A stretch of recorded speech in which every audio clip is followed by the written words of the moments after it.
Welcome to Leo entertainment. నేను మీ హేమ సుందర్. ఇవాళ ఒక ప్రత్యేకమైన రోజుగా చెప్పాల్సి వస్తుంది.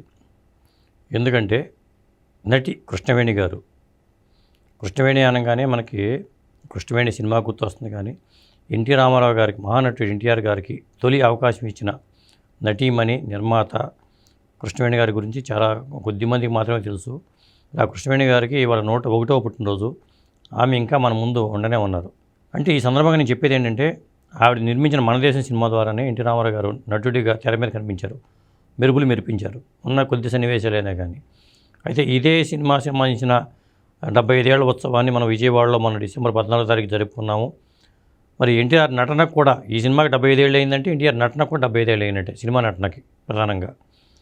అలాంటప్పుడు కృష్ణవేణి గారి పుట్టినరోజు సందర్భంగా నేను ఈరోజు వాళ్ళ ఇంటికి వెళ్ళాను. ఒక్కసారి వాళ్ళ ఇంట్లో ఆ విజువల్స్ కూడా ఒకసారి చూద్దాం మనం. ఇంట్లో లోపలికి వెళ్ళంగానే నేను కృష్ణవేణి గారు ఆ రూమ్లోనే ఉన్నారు. ఆవిడకి ఇంకా చూపు కూడా బ్రహ్మాండంగా కనిపిస్తుంది. ఒక చెప్పాలంటే నాన్ వెజ్ ప్రియురాలని చెప్పాలి ఆవిడ. నేను ఆ బొకే ఇచ్చి కాస్త ఆవిడ కాళ్ళకి నమస్కారం చేసి, ఎందుకంటే సినిమా రంగంలో ఇన్ని సంవత్సరాలు బతికిన వాళ్ళు ఎవరూ లేరు. మరి కారణ జన్ముడైన ఎన్టీఆర్ రామారావు గారికి తొలి అవకాశం ఇవ్వటం అన్నా కావచ్చు, లేదా మరి ఆవిడ నాన్ వెజ్ కానీ ఇవన్నీ పూర్తి నాన్ వెజ్ లేకుండా మొత్తం దిగదని చెప్పి వాళ్ళ కూతురు అనురాధాదేవి గారు కూడా చెప్పారంటే మరి అది ఏదో పుణ్యఫలమే అని చెప్పాలి. సాధారణంగా మనం నిండు నూరేళ్ళు బతకాలని చెప్పి దీవిస్తూ ఉంటారు, శతాయుష్మాన్ భవ అంటూ ఉంటారు. కానీ ఇప్పుడు ఆయుష్మాన్ భవ అనటానికి 100 సంవత్సరాలు దాటిపోయినాయి. కాబట్టి సాధారణంగా పూర్ణాయుష్ జాతకంలో గ్రహస్థితుల ప్రకారం, దశల ప్రకారం చూసుకుంటే 120 సంవత్సరాలు ఉంటుంది. కృష్ణవేణి గారు 120 సంవత్సరాలు మన కళ్ళ ముందు ఉంటారని నేను అనుకుంటున్నాను. విశ్వవిఖ్యాత నటనకు కృష్ణవేణి గారి ద్వారానే శ్రీకారం జరిగింది. అది ప్రధానంగా ఏంటంటే మిర్జాపురం మెరుపులతో ఉరిమింది ఆనాటి రామారావు గారి స్వరం. ఎందుకంటే మిర్జాపురం స్వరం ఎందుకంటున్నానంటే, నూజివీడు సంస్థానం అధిపతి మిర్జాపురం రాజావారు అంటారు. ఆ సంస్థానం రాజావారు చెన్నైలో ఉండేవాళ్ళు. మరి ఆయన రెండో భార్యగా ఉన్న కృష్ణవేణి గారు సమర్పకురాలుగా వ్యవహరిస్తూ ఈ మన దేశం సినిమా నిర్మించారు. మరి ఆ సినిమా ప్రకారం చూసుకుంటే ఈ సినిమా తారాగణంలో ఎన్టీ రామారావు పేరు మనకు కనిపించదు. కానీ ఆ తర్వాత మాత్రం ఆయన పేరే తారక మంత్రం అయింది. అది ఒక ప్రత్యేకత విషయం. ఇక ఈ సినిమా విషయానికి వచ్చేసరికి మన అప్పట్లో స్వాతంత్ర స్ఫూర్తిని 1945 ఆ టైం కాబట్టి, స్వాతంత్రం వచ్చి 40 ఏళ్ళు వచ్చింది కాబట్టి, ఆ స్వాతంత్ర స్ఫూర్తిని కళ్ళకు కట్టినట్టుగా మనకి ఈ సినిమాలో కృష్ణవేణి గారు, ఎల్వి ప్రసాద్ గారి డైరెక్షన్లో వచ్చిన సినిమా ఇది. ఈ సినిమాలో చూపించారు. ఇక మన దేశం సినిమాకి సంబంధించిన అడుగుజాడలు ఇంకా మన ముందు ఉన్నాయంటే, ఆ సినిమాని గుర్తు చేసుకుంటున్నామంటే ఎన్టీ రామారావు గారు ఒక కారణం అయితే కృష్ణవేణి గారు మరో కారణం అని చెప్పాలి. ఎందుకంటే మరి దాంట్లో ఇప్పుడు ఆవిడ 101 సంవత్సరాలు. నేను 5 సంవత్సరాల క్రితం ఆవిడని ఇంటర్వ్యూ చేశాను. ఆ ఇంటర్వ్యూ పాఠం కూడా ఒకసారి మీకు వినిపిస్తాను. అయినా సరే ఇంత మరి ఆవిడ తన అనుభవాలని మనతో పంచుకున్నారు. ఆ వివరాలు కూడా మరో వీడియోలో నేను చూపిస్తాను. అయితే ఇక్కడ కృష్ణవేణి గారి గురించి చెప్పాల్సింది ఏంటంటే, మిర్జాపురం రాజావారి భార్యగా ఉండి అప్పట్లో జయా పిక్చర్స్ అని బ్యానర్ స్థాపించి, ఆ తర్వాత అదే శోభనాచల స్టూడియోస్గా మారింది. ఈవిడ సతీ అనసూయ సినిమాతో సినిమా రంగంలో హీరోయిన్గా ప్రవేశం చేశారు. ఎందుకంటే ఆవిడ 1924 డిసెంబర్ 24 తారీఖున ఆవిడ పుట్టారు. ఎన్టీ రామారావు గారి కన్నా సంవత్సరము ఆవిడ చిన్న వయసు. ఎన్టీ రామారావు గారు 1923 అయితే ఆవిడ పుట్టింది 1924. అలా చూసుకున్నప్పుడు 1935లోనే ఆవిడ సతీ అనసూయ సినిమా స్టార్ట్ అయింది. అప్పుడు ఆ వయసు 12 సంవత్సరాలు కూడా ఉండదు. ఆ తర్వాత మోహిని రుక్మాంగద అని ఇట్లా రకరకాల సినిమాలు ఆమెను హీరోయిన్గా నటించారు. చాలా కాలం తర్వాత మరి మన దేశం సినిమాని ఆవిడ చేద్దాం అనుకున్నారు. ముఖ్యంగా ఏంటంటే రాజావారు ఒప్పుకోలే. ఈ సినిమా మన దేశం సినిమా చేద్దామంటే రాజావారు ఒప్పుకోలే. ఎందుకంటే రాజావారు ఏంటంటే జస్టిస్ పార్టీకి వచ్చి పనిచేస్తూ ఉండేవాళ్ళు. ఇదేమో స్వాతంత్రోద్యమ స్ఫూర్తితో తీసిన సినిమా. మరి వాళ్ళ భావజాలానికి వీళ్ళ భావజాలానికి చాలా తేడా ఉంటుంది. నేను డబ్బులు ఇవ్వను, నువ్వు ఏం చేసుకుంటూ చేసుకోపోని రాజావారు అనడంతో ఆవిడే సొంతంగా డబ్బులు సమకూర్చుకుని నిర్మాణం చేపట్టారు ఈ మన దేశం సినిమా సంబంధించి చెప్పాలంటే. మరి ఒక రకంగా చెప్పాలంటే ఇది ఒక బెంగాలీ నవల.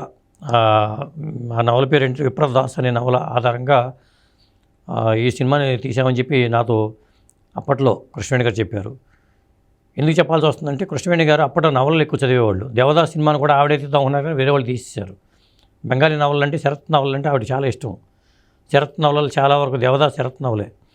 మరి ఇట్లా నవలలు చదివే పరిజ్ఞానం ఉండటం వల్ల కథల ఎంపికలో చాలా జాగ్రత్తలు పడేవాళ్ళు.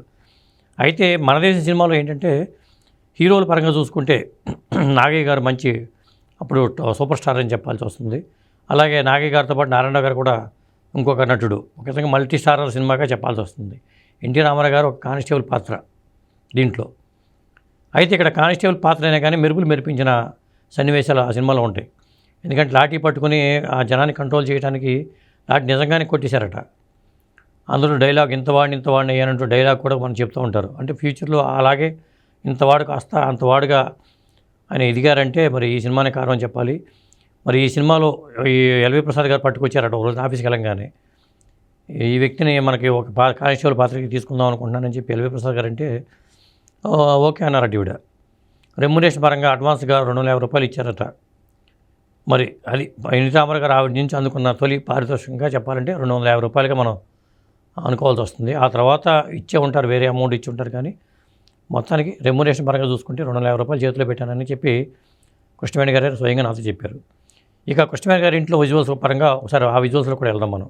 కృష్ణవేణి గారికి నేను బొకే అందిస్తున్న సందర్భంలో వెనకాల కనిపిస్తున్న ఫోటోలో ఉన్న వ్యక్తి రామయ్య అప్పారావు అంటారు, కొంతమంది రంగయ్య అంటారు. మెగా రంగయ్య అప్పారావు, రామయ్య అప్పారావు, ఇట్లా ఆ బంధువర్గం. రామయ్య అప్పారావు గారు జమీందారుగా, మరి కృష్ణవేణి గారికి ఉన్న సంతానం ఒకే ఒక కుమార్తె అనురాధాదేవి గారు. మరి 17 నిర్మాతగా 17 సినిమాలు తీసిన ఘనత. తల్లితో పాటు తల్లి బాటలోనే తనయ్య అనురాధాదేవి గారు కూడా పయనించారు. ఇంకో విషయం ఎవరికి తెలియని విషయం ఏంటంటే ఈ గన్నవరం విమానాశ్రయానికి ల్యాండ్ కూడా మిర్జాపురం రాజావారు ఇచ్చింది. కానీ అక్కడ మిర్జాపురం రాజావారి ఫోటో కానీ లేదా ఆయన పేరుతో కానీ అక్కడ ఏమీ ఉండవు. ఒక విధంగా చెప్పాలంటే ఆ విధంగా అన్యాయం చేసినట్టు చెప్పుకోవాల్సి వస్తుంది. గవర్నమెంట్లు ఏదైనా సరే ఆ రాజావారి పేరు అక్కడ విమానాశ్రయానికి పెట్టడమో లేదా ఆయన ఫోటో అన్న పెట్టడమో చేయాలి. ఇకపోతే వాళ్ళ ఇంట్లో నేను చూసిన విజువల్స్ ప్రకారం చూసుకుంటే ఆవిడ మంచం మీదే ఉన్నారు, బాగానే చూస్తున్నారు, మనుషులను గుర్తుపడుతున్నారు. నేను 5 సంవత్సరాల క్రితం ఇంటర్వ్యూ చేశాను, వచ్చాను కాబట్టి అలాగే ప్రతి సంవత్సరం క్రమం తప్పకుండా నేను వాళ్ళ ఇంటికి వెళ్తూ ఉంటాను. డిసెంబర్ 24వ తేదీకి వెళ్ళి ఆవిడకు బొకే ఇవ్వటము, ఏదో ఒక స్వీట్ ప్యాకెట్ ఇవ్వడం చేస్తూ ఉంటాను. ఈరోజు మాత్రం బొకేతో వెళ్ళాను. ఆ స్వీట్ మాత్రం నాకు అనురాధాదేవి గారే తినిపించారు, ఇచ్చారు స్వీట్. ఇక ఇంకో విషయానికి వచ్చేసరికి ఇంకో విజువల్ చూద్దాం. ఇక రెండవ విజువల్లో ఇవన్నీ షీల్డ్స్, ఎన్టీ రామారావు గారుతో ఉన్న షీల్డ్స్ కానీ చాలా లిమ్కా బుక్ ఆఫ్ రికార్డ్స్లో ఎక్కారు. అనురాధాదేవి గారు నిర్మాతగా అనురాధాదేవి గారు కూడా ఎక్కారు. మంచం దగ్గర పులి చర్మం పైన పెట్టుకుంటారు. రాజావారికి వేట అన్నా కానీ సరదాగా ఉండేదట. రాజావారి ఫోటో చూడండి మీరు. ముఖ్యంగా ఏంటంటే అక్కినేని నాగేశ్వరరావు గారి ఫోటో చూస్తున్నారు కదా మీరు. అక్కినేని నాగేశ్వరరావు గారు అనురాధాదేవి గారితో మంచి సాన్నిహిత్యం ఉంది. ఎందుకంటే నిర్మాతగా అనురాధాదేవి గారు తీసిన సినిమాలన్నీ కూడా చాలా వరకు అక్కినేని నాగేశ్వరరావు గారే హీరోగా నటించారు. మరి శ్రీవారి ముచ్చట్లు కానీ, అనుబంధం కానీ ఇలా చూసుకుంటే సినిమాలు మంచి మంచి హిట్ సినిమాలు ఉన్నాయి. అంటే తల్లి కృష్ణవేణి గారికి ఎంత క్రెడిట్ ఉందో, కృష్ణవేణి గారు ఏంటంటే ఇప్పుడు కీలుగుర్రంలో అంజలీదేవి నటించారు.